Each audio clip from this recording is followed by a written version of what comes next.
Sandy was very drunk. He was lying under a pretty bush, kind of like how he fell down earlier. He didn't know how long he'd been there, and didn't care. He also didn't think about how long he'd stay there. Being drunk made him feel peaceful. Seeing a drunk person, especially Sandy, wasn't rare in Red Gulch. Earlier, someone made a funny tombstone for Sandy with a joke about whiskey, but no one bothered him much. A wandering mule and a dog came by. The dog even licked Sandy's boots and lay down beside him. The sun moved, and Sandy didn't move. Then a lady named Miss Mary, who taught at the nearby school, came along. She saw some nice flowers and crossed the road to get them, avoiding the dusty ground. Suddenly, she saw Sandy. She screamed a bit, but then got brave enough to get closer. She was careful, though, keeping some distance from Sandy. Sandy didn't move or say anything. Miss Mary kicked away the funny tombstone and muttered about men. Miss Mary stopped and, feeling brave from staying far away, asked Sandy if he needed anything. "What's up? What's the matter?" Sandy said loudly. "Get up, you mean man," said Miss Mary, very angry now. "Get up and go home." Sandy stood up, towering over her. He took a few steps forward and then stopped. "Why should I go home?" he asked seriously. "Go and have a bath," Miss Mary said, looking at him with disapproval because he was so dirty. To her surprise, Sandy took off his coat and vest, threw them on the ground, kicked off his boots, and then ran wildly over the hill toward the river. "Oh my goodness, he might drown," said Miss Mary, worried. Then, being inconsistent, she ran back to the schoolhouse and locked herself in. That evening, while having dinner with Mrs. Stidger, the blacksmith's wife, Miss Mary asked if her husband ever got drunk. "Abner?"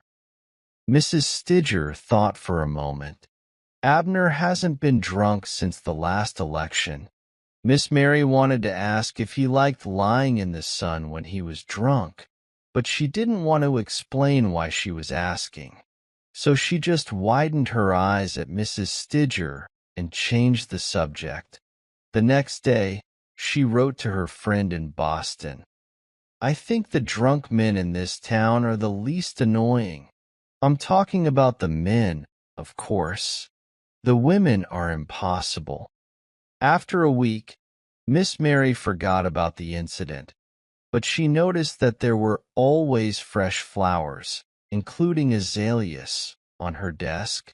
This wasn't unusual because her students knew she liked flowers, but when she asked them about the azaleas, they all said they didn't know where they came from. A few days later, Johnny Stidger, whose desk was near the window, couldn't stop laughing. He said someone had been looking in the window. Angry, Miss Mary went outside to confront the intruder. She found Sandy, now sober and looking ashamed. Miss Mary was tempted to scold him, but she noticed that despite his past drinking, he looked friendly. He had a long, blonde beard that seemed untouched by a razor. So she didn't say anything mean, just accepted his apology with a superior attitude. When she went back inside, she looked at the azaleas differently and laughed, and the children laughed too. They were all unexpectedly happy. On a hot day not long after this, two young boys stumbled at the school door with a pail of water from the spring. Miss Mary kindly took the pail and headed for the spring herself. At the bottom of the hill, someone suddenly took the pail from her. Miss Mary felt embarrassed and annoyed. "If you carried more for yourself," she said sharply without looking at the person, "you'd do better." When the person didn't say anything, she regretted her words. She thanked him warmly at the door, causing him to stumble. This made the children laugh again, and Miss Mary joined in, feeling a hint of color in her pale cheeks. The next day, a barrel mysteriously appeared by the door, filled with fresh spring water every morning. Miss Mary got special treatment from people in town. Profane Bill, who drove the stagecoach, always gave her the whole coach because he swore a lot while driving. Jack Hamlin, a gambler, once threw a bottle at someone who mentioned Miss Mary's name in a bar. Another parent, whose child's father was uncertain, admired Miss Mary from afar but never dared to come close. Despite these incidents, life in Red Gulch remained the same with its blue skies, bright sunshine, short evenings, and starry nights. Miss Mary liked walking in the calm woods. Maybe she thought, like Mrs. Stidger, that the pine smells were good for her lungs because her cough got better, and she walked more confidently. Maybe she learned from the patient trees their endless lessons. So, one day, she decided to have a picnic on Buckeye Hill and took the children with her. Being away from the noisy town, they found peace in the woods. The children played happily, and Miss Mary, forgetting her primness, ran ahead with them until they unexpectedly stumbled upon Sandy. They talked, apologized, and soon Sandy joined the picnic. The children liked him, and he showed them how to do things in the forest. After spending happy hours together, Sandy found himself lying at Miss Mary's feet, looking at her dreamily as she made flower wreaths. It seemed he had traded the intoxication of liquor for the intoxication of love.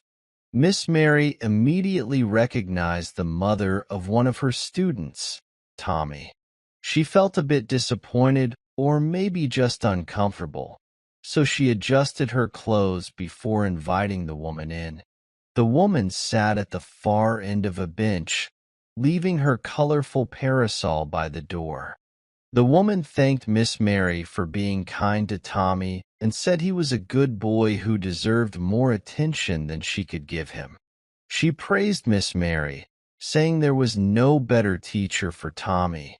Miss Mary, sitting at her desk with a ruler in hand, listened quietly.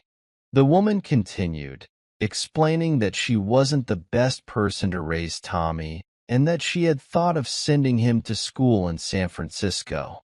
But when she saw Miss Mary, she knew Tommy would be okay staying in town. She said Tommy loved Miss Mary and begged her to take him away from their troubled life and give him a better future. She confessed that Tommy's father was a gentleman, but she knew Tommy would eventually forget about her. She pleaded with Miss Mary to take Tommy with her, promising money and saying she could do whatever she wanted with him. She begged Miss Mary to save Tommy from their difficult life and make him pure and gentle like her. Then she revealed Tommy's father's name, Alexander Morton, also known as Sandy. As she spoke, the woman held Miss Mary's hand and fell to her knees, begging for mercy and pleading with Miss Mary not to turn her away. But Miss Mary didn't respond, and the woman feared she was being rejected. Miss Mary stood by the window as the daylight faded, her eyes fixed on the last colors of the sunset. The supplicant remained on her knees beside her, begging Miss Mary not to deny her request. Miss Mary watched as the last rays of sunlight touched her forehead and hands before disappearing. In the growing darkness, she finally spoke, agreeing to take the boy and asking the woman to send him to her that night. Overjoyed, the woman kissed the hem of Miss Mary's skirt and rose to leave. Miss Mary then asked if the man knew about her decision. When the woman said no, Miss Mary instructed her to go to him immediately and tell him that she had taken the child and that he must never try to see the child again, no matter where she took him. They walked to the door together, and as the woman left, Miss Mary briefly embraced her before closing and locking the door. The next morning, Profane Bill, the stagecoach driver, felt a great responsibility as Miss Mary boarded his stagecoach.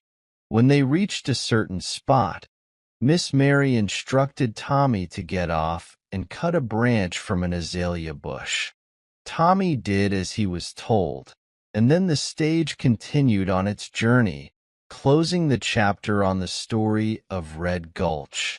She noticed that Sandy's head was getting too hot in the sun. His hat was lying beside him, so she picked it up and put it over his face, feeling a bit scared. Then she left, but when she looked back, she saw Sandy sitting up and talking. Sandy believed that sunlight was good for him and that hats were silly. He thought only foolish people wore hats. His words were a bit unclear because of his drunkenness, but he mumbled something about the sun being nice.